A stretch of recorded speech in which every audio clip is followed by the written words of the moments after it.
बिस्मिल्लाहिर्रहमानिर्रहीम। अस्सलाम वालेकुम ख़वातीन और हज़रात, मैं हूँ आपका जुनैद सलीम और आप देख रहे हैं इंसाफ डिजिटल। मेरी इस इस्तदा के साथ कि आप इस आवाज़ हक़ में न सिर्फ़ ख़ुद हमारा साथ दें, हमारे मददगार मुहम्मद व मुआवन साबित हों, हमारे पुश्तीबान बने, बल्कि अपने दोस्तों और रिश्तेदारों को भी हमारे फ़ेसबुक और यूट्यूब चैनल को सब्सक्राइब करने पर ज़रूर माइल करें।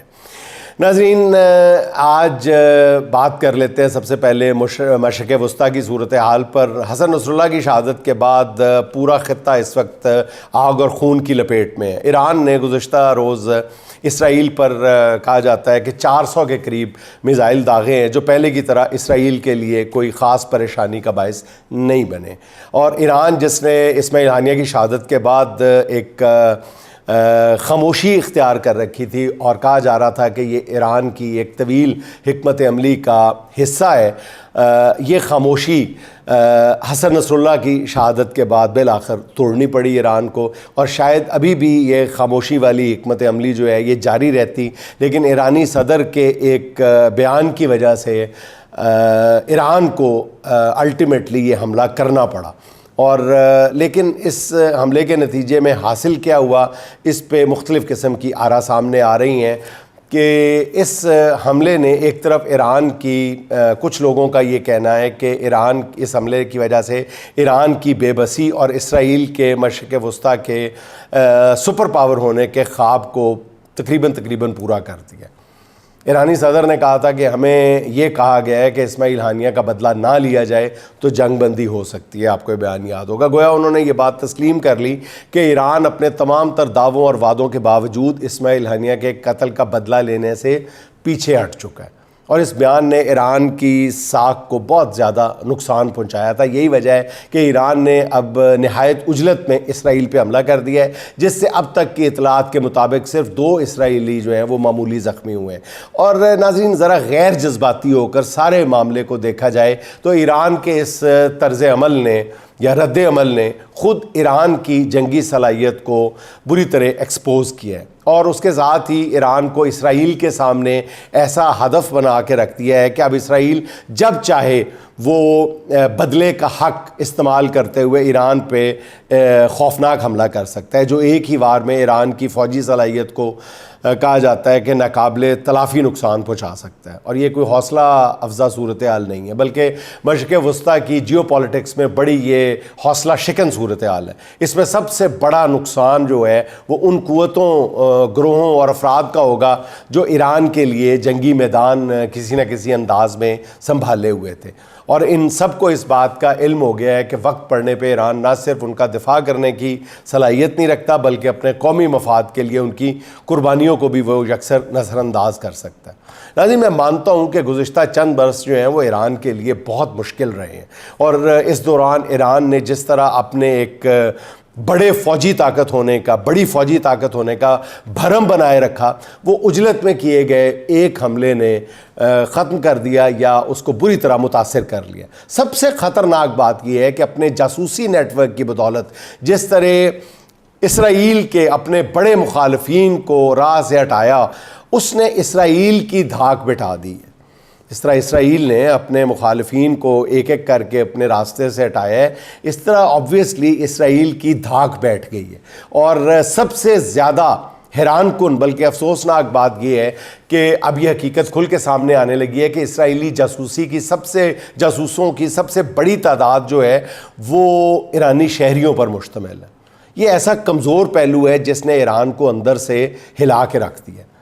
नाज़रीन, ये हक़ाइक़ हैं बड़े ही तल्ख़, लेकिन मेरा ख़्याल है सोचना चाहिए। खुदारा ईरान का मामला जो है वो हमें तासुब और मसलक की ऐनक से नहीं देखना चाहिए। उम्मत मुस्लिमा अगर इकट्ठी ना हुई तो फिर एक के बाद एक मुसलमान, जैसा मैंने पहले भी अर्ज़ किया था कि एक के बाद एक मुसलमान मुल्क जो है वो इस यलगार की जद में आता चला जाएगा। अच्छा नाज़रीन, अब बात कर लेते हैं पाकिस्तान की सियासत की। अपनी तमाम तर कोशिशों के बावजूद, असूल व ज़वाबत को पसे पुश्त डालने के बावजूद काजी फ़ाइज़ ईसा साहब की एक्सटेंशन की ख्वाहिश पूरी होती नज़र नहीं आ रही और उम्मीदें एक एक करके दम तोड़ती चली जा रही हैं। हद दर्जा बावसूख ज़राए का ये कहना है कि हुकूमत में शामिल दोनों बड़ी जमातों में अब ये सोच पुख्ता हो चुकी है कि काजी फ़ाइज़ ईसा अब सिस्टम पर एक बोझ से ज़्यादा कुछ नहीं है। और यही बोझ कुछ अरसा पहले इस्टेब्लिशमेंट में नवाज़ शरीफ के बारे में भी पाई जाती थी और अल्टीमेटली नवाज़ शरीफ साहब को सिस्टम से बाहर कर दिया गया था। अच्छा, हुकूमत में शामिल तमाम कानूनी दिमाग अब इस बात पर मुत्तफ़िक हैं कि काजी को किसी भी तरह की तौसीह देना, उन्हें आइनी अदालत का जज बनाना किसी भी तरह सूदमंद नहीं होगा। और इन कानूनी मुशीरों का कहना है कि अगर मुजव्वज़ा आइनी अदालत की सरबराही काजी को सौंपी गई तो ये अदालत अपने क़याम के साथ ही बल्कि उससे पहले ही मतनाज़ा हो जाएगी। इसलिए अब ये बात कदरे वसूख से कही जा सकती है कि काजी के जाने का वक्त आन पहुँचा है। काजी साहब के मामले का बाज़ और पहलुओं से भी नाज़रीन जायज़ा ले लेते हैं। ज़राए का कहना यह है कि हुकूमत में शामिल बाज़ समझदार लोगों का ख्याल है कि कोई भी आइनी तरमीम मौलाना फजलुर रहमान की हिमायत के बग़ैर ना करवाई जाए। अगर ऐसा हुआ तो ये यकतरफ़ा तरमीम करार दे दी जाएगी। और दूसरी बात यह है कि अगर हुकूमत ने बज़ोर ताकत ये तरमीम पास करवा भी ली और मौलाना इसके ख़िलाफ़ अल्टीमेटली सड़कों पर आ गए बाद में, तो ऐसी सूरत में मामलात जो है वो आउट ऑफ कंट्रोल हो जाएंगे, काफ़ी संगीन सूरत हाल बन जाएगी। क्योंकि पीटीआई के बाद मौलाना का सड़कों पे आ जाना जो है वो सिस्टम को डेफिनेटली ख़तरे में नहीं डाल देगा बल्कि गहरी खाई में गिरा देगा। इसलिए मौजूदा सिस्टम को बचाने के लिए की जाने वाली तरमीम जो है वो ख़ुद सिस्टम के लिए सबसे बड़ा ख़तरा बन जाएंगी। अब नून लीग के अंदर खुलकर इस बात पर यह बात की जा रही है कि मौलाना को हर सूरत में तरमीम के लिए ऑन बोर्ड लिया जाए। सेनेटर इरफान सदीकी साहब का कहना है कि मौलाना की हिमायत के बग़ैर ईवान बाला में तरमीम का पास होना मुमकिन नहीं है।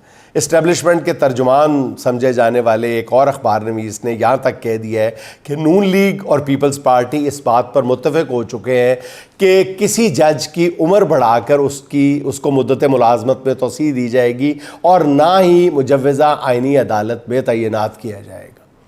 और इसका वाहिद मकसद ये है कि किसी जज की खातिर पूरे सिस्टम को दाव पर नहीं लगाया जाएगा।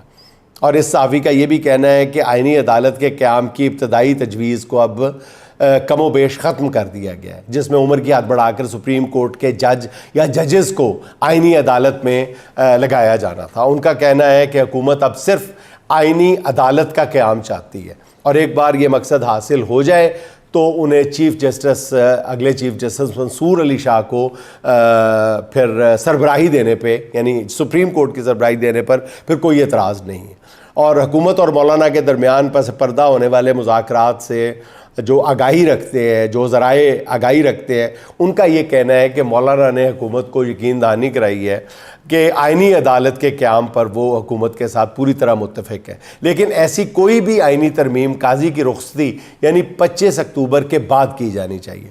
अब सवाल ये है कि क्या काजी ख़ुद इस सूरत हाल से आगाह हैं कि उनसे जान छुड़ाने का फ़ैसला हो चुका है? अगर वो आगाह हैं तो इतनी सरगर्मी से फिर वो आइनी तरमीम के लिए राह क्यों हमवार कर रहे हैं? तो इसकी दो सूरतें हो सकती हैं। ऐन मुमकिन है कि हुकूमत काजी के साथ इस तरह ब्लफ गेम खेल रही हो जैसे काजी अपने साथी जजेस के साथ खेल रहे हैं। दूसरी सूरत ये है कि काजी को यकीन दहानी करा दी गई हो कि अगर इन्हें मुद्दत मुलाजमत में तौसीह ना भी मिली तो भी उन्हें रिटायरमेंट के बाद उनके शायान शान ओहदा दे दिया जाएगा। और ख़्याल है कि काजी को मुद्दत मुलाजमत में तौसीह ना मिली तो फिर इन्हें किसी मुल्क में सफ़ीर लगाया जा सकता है और ऐन मुमकिन है कि इन्हें बरतानिया में सफ़ीर लगाया जाए, जिसकी उनके दिल में ख्वाहिश मौजूद है। अब दो शख्सियात हो गई बरतानिया में सफ़ीर बनने के लिए। बहरहाल जो भी हो, ओहदे और चीज़ हैं जिन लोगों के लिए जो भी है वो मतलब ओहदे और जो एक ऐसी चीज़ है जो इंसान को उसकी तौकीर से बेनियाज कर देते हैं। नाज़रीन, इस हिर्सो हवस से जितना भी बचा जाए इंसान की इज़्ज़त उतनी सलामत रहती है।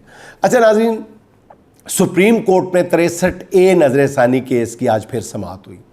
समाअत के आगाज़ पर ही चीफ जस्टिस की एक वकील साहब के साथ मुँहमारी हो गई।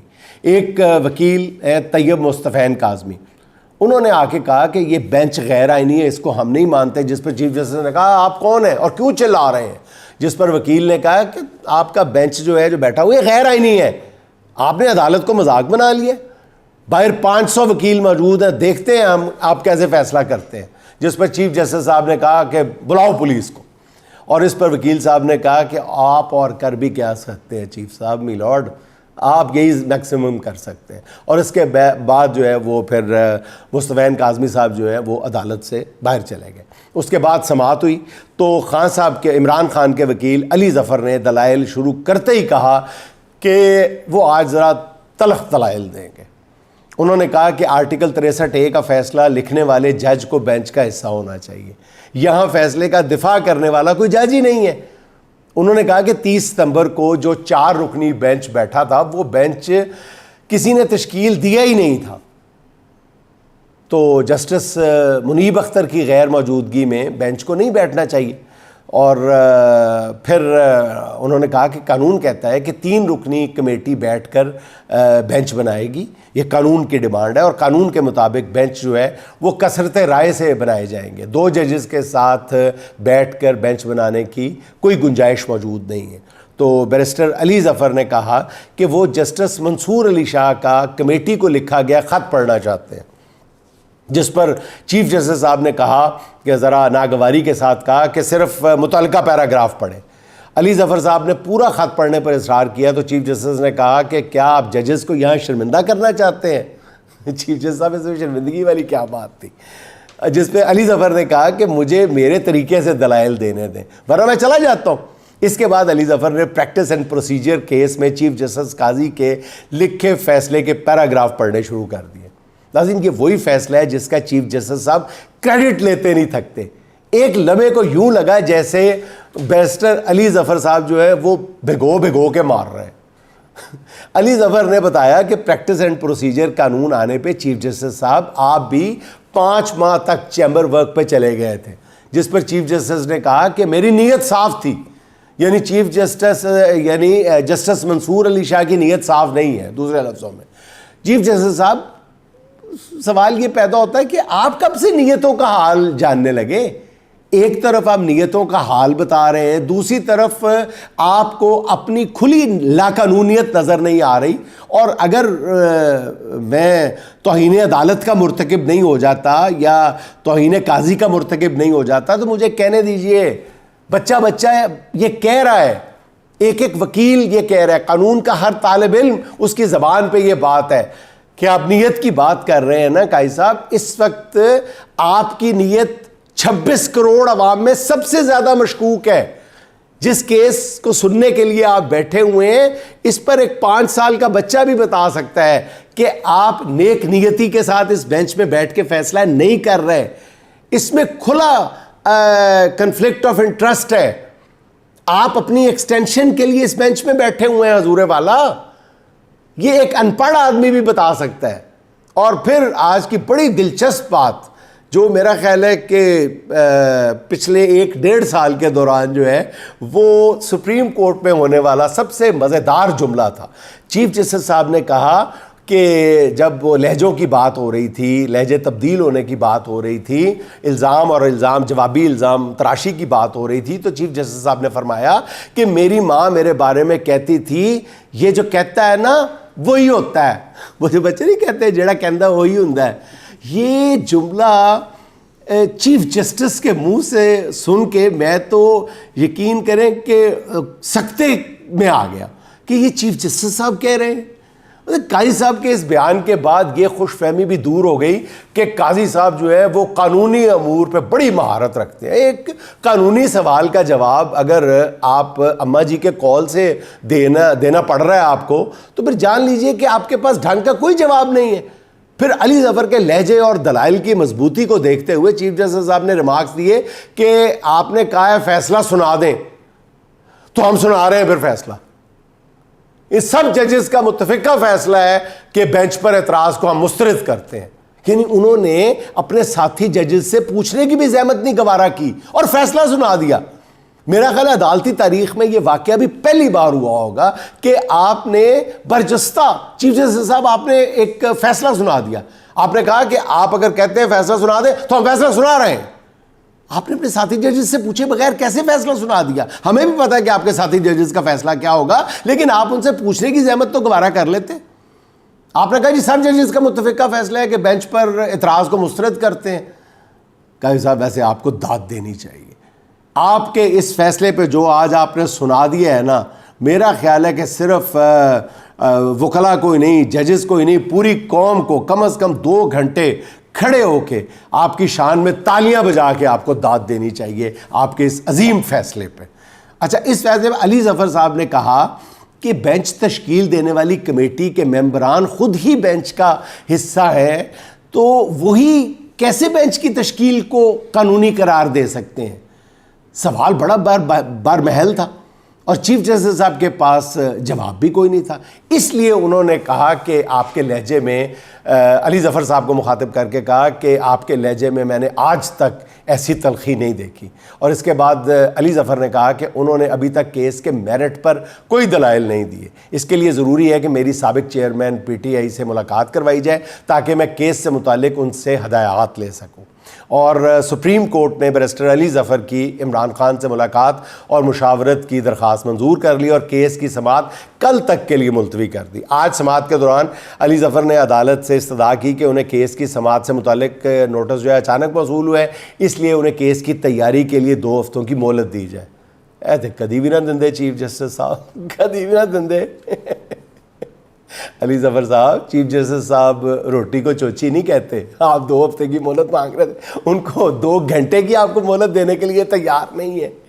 अच्छा, इस दरख्वास्त को ऑब्वियसली अदालत ने एक लम्हा ज़ाया किए बग़ैर रिजेक्ट कर दिया 2 हफ्ते देने की दरख्वास्त को। अब खबर यह है कि इमरान खान से मुलाकात के बाद कल PTI इस केस का बाइकआउट कर सकती है और ज़राए का ये कहना है कि इस केस का फैसला चीफ जस्टिस के रिमार्क से बिल्कुल वाज़ेह हो चुका है, इसलिए तहरीक इंसाफ कल इस केस का बाइकआउट कर देगी।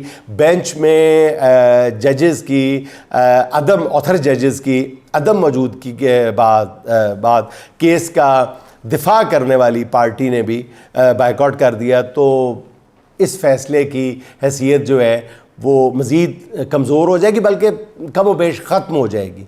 जब ऑथर जजेस भी नहीं है और कोई भी नहीं है और दिफा भी कोई नहीं कर रहा, खुद ही फैसला, खुद ही बेंच की तश्कील, खुद ही वकील, खुद ही जज, तो फिर इस फैसले की क्या अहमियत रह जाएगी? वकला के अंदर नहीं, आम आवाम के अंदर भी सिफर बराबर हैसियत नहीं रहेगी। अच्छा, एक तरफ सुप्रीम कोर्ट में केस की समाअत चल रही थी, दूसरी तरफ तहरीक इंसाफ के हामी वकला अदालत के बाद मुजाहरा कर रहे थे और इस मुजाहरे को रोकने के लिए हुकूमत ने सुबह से ही रेड जोन को सील किया हुआ था।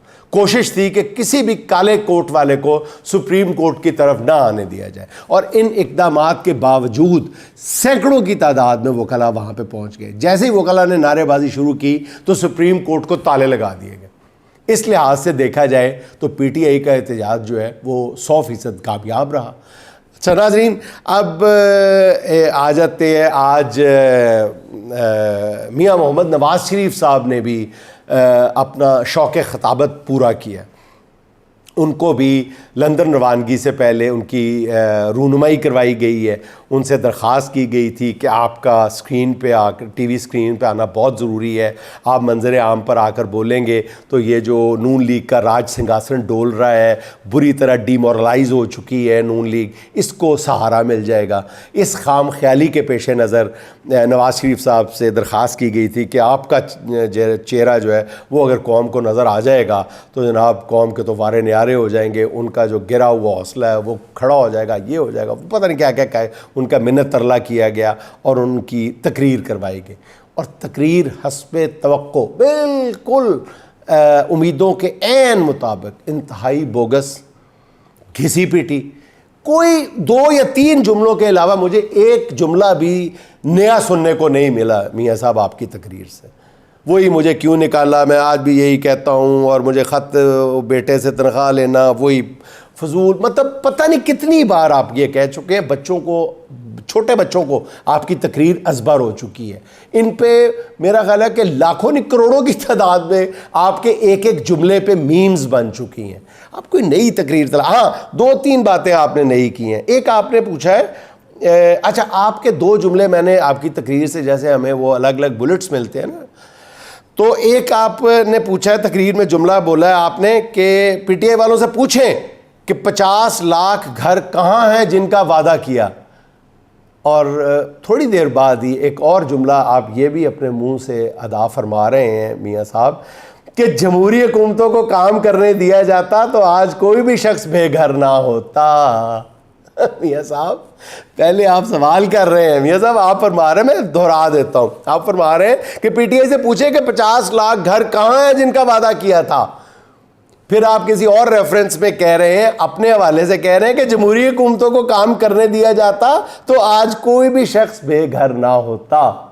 तो मियाँ साहब आप खुद ही सवाल कर रहे हैं, खुद ही जवाब दे रहे हैं कि जमहूरी हुकूमत को काम नहीं करने दिया गया और घर बनाए हैं। हजूर वाला मैं आपको उन जगहों की निशानदेही कर रहा हूँ कि घर बनाए हैं, पीटीआई ने लाखों हजारों की तादाद में घर बनाए हैं। फिर आप पूछ रहे हैं कि बिलियन ट्री कहाँ है? बिलियन ट्री भी लगाए गए हैं, वो देखने वालों को नजर आ रहे हैं। जिनकी पहली प्रायोरिटी दरख्त लगाना था, शजरकारी थी, जिन्होंने पैसे नहीं कमाने थे ना उसमें से, उनको वो दरख्त नजर आ रहे हैं, दरख्त लगे हैं।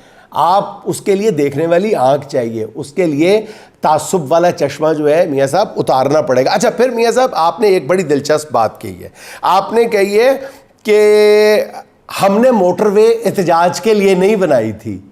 एतराक मियाँ साहब ये बात कहने की क्या ज़रूरत थी कि हमने मोटरवे एहतजाज के लिए नहीं बनाई थी? पूरी कौम जानती है कि आपने मोटरवे किस लिए बनाई थी, बच्चा बच्चा जानता है कि आपने मोटरवे किस लिए बनाई थी। मोटरवे ना बनती तो फिर और भी बहुत कुछ ना बनता।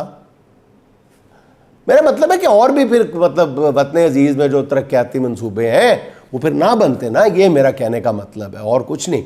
अच्छा मियाँ साहब फिर अच्छा आपका मियाँ साहब ये भी कह रहे हैं कि जी ये हमने मोटरवे एहतजाज के लिए नहीं बनाई थी, क्योंकि आप खुद हमेशा एहतजाज करते हैं जीटी रोड पे, जहाँ पे 500 बंदा भी जो है वो सड़क ब्लॉक कर देता है और बड़ा जलसा जुलूस नज़र आता है। तो मियाँ साहब आप हैं जीटी रोड के शौकीन, आपको मिन्नत तरला आपकी की गई थी कि आप हेलीकॉप्टर से आ जाए, आपने कहा नहीं मैंने तो जीटी रोड से जाना है, जीटी रोड पे एहतजाज करना है। तो मियाँ साहब अगर शेर शाह सूरी की रूह आपसे सवाल करती कि मैंने तो जीटी रोड एहतजाज के लिए नहीं बनाई थी, फिर आप क्या जवाब देते?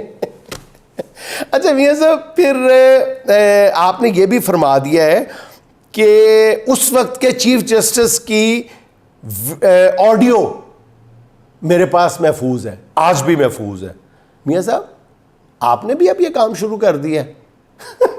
मियाँ साहब आपके दीगर अहले खाना बड़े शौक़ से ये काम करते थे। आपके बारे में मेरा ये ख्याल था कि आपको इन चीज़ों का शगफ नहीं है। मुझे अच्छी तरह याद है जब आपने आईफोन नया नया लिया था तो आपने लाहौर की एक जानने वाली फैमिली से एक बच्चे को निस्फ शब के वक्त बुलाया था कि मुझे इसके फीचर्स समझाओ। तो मेरा ख्याल है कि ये फ़ोटोग्राफी और ऑडियो वीडियोस रखना, इनको एडिट करना, ये मेरा ख्याल है कि आपको तो नहीं आता था, अब आ गया हो तो मैं कुछ कह नहीं सकता मियाँ साहब। अच्छा बहरहाल मियाँ साहब आपकी बातें तो लंबी चौड़ी हैं, ख़त्म होने का नाम ही नहीं लेती। इसके साथ ही नाजरीन आज की आखिरी बात अंबरीन खान साहिबा की ज़बान में, उदास चेहरे उदास मंजर यूं ही हमेशा नहीं रहेंगे, उदास चेहरे उदास मंजर यूं ही हमेशा नहीं रहेंगे, हवाओं का जब बदल गया रुख तो सहरा सहरा नहीं रहेंगे। मुनाफरत का सबक पढ़ा के दुकान कीना चलाने वालों, मुनाफरत का सबक पढ़ा के दुकान कीना चलाने वालों, जगादरों के कहे पे तूफ़ान सदा तो बरपा नहीं रहेंगे। हयात के सब स्याह गोशों में रोशनी आगही की होगी, करी ही मंजर ज़्यादा मुद्दत ज़मीं का हिस्सा नहीं रहेंगे। ख्याल रखना ये बिफरी मौजों का जो तलातुम में ख़त्म होगा, ख्याल रखना ये बिफरी मौजों का जो तलातुम में ख़त्म होगा। जो नाले दरिया बने हुए हैं हमेशा दरिया नहीं रहेंगे, जो नाले दरिया बने हुए हैं हमेशा दरिया नहीं रहेंगे। बहार आई तो कोंपलों से गुलाब बरगो समर बनेंगे, ये बिखरे पत्ते उदास मौसम मेरा हवाला नहीं रहेंगे। नाज़रीन खुश रहें, खुश रखें। आपसे मुलाकात होगी इंशाअल्लाह अगले व्लॉग में। अल्लाह।